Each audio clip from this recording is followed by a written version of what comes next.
جو لوگ کہتے ہیں نا میرا دل نہیں بدلتا، جو لوگ کہتے ہیں میری کیفیت نہیں بدلتی، ذوق نہیں آتا، تو یہ حدیث بتاتی ہے کہ ذوق بھی کوئی خاص صحبت میسر آئے تو پھر ہی قائم رہتا ہے۔ وہ جو محبوب علیہ السلام نے فرمایا نا کہ اللہ کا بندہ وہ ہے جسے دیکھو تو رب یاد آ جائے۔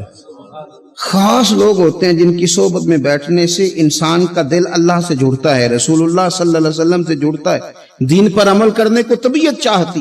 ایسے لوگوں کی صحبت کتنی مفید ہے وہ ہمیں اس حدیث سے عکس کرنا ہے۔ حضرت حنظلہ رضی اللہ تعالیٰ عنہ اور مرکز وفا اور اس امت کے ادب اور عشق میں استاد حضرت ابو بکر صدیق رضی اللہ تعالیٰ عنہ، یہ دونوں حضور کی بارگاہ میں گئے، انداز کا اختیار کیا، کہنے لگے یا رسول اللہ صلی اللہ علیہ وسلم ہمارے دل کی تو کیفیات دو قسم کی ہیں۔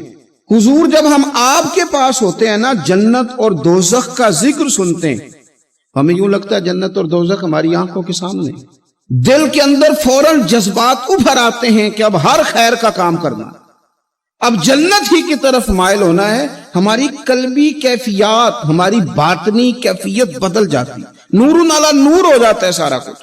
لیکن حضور جب ہم آپ کی بارگاہ سے اٹھ کے گھر جاتے ہیں، بال بچوں کے پاس جاتے ہیں، تو پھر وہ حال نہیں رہتا۔ یا رسول اللہ صلی اللہ علیہ وسلم یہ کیا ہے؟ تو محبوب نے کیا فرمایا؟ آپ یقین کریں جو اہل طریقت اور تصوف ہے نا، یہاں ان کی روحیں مچل جاتی ہیں۔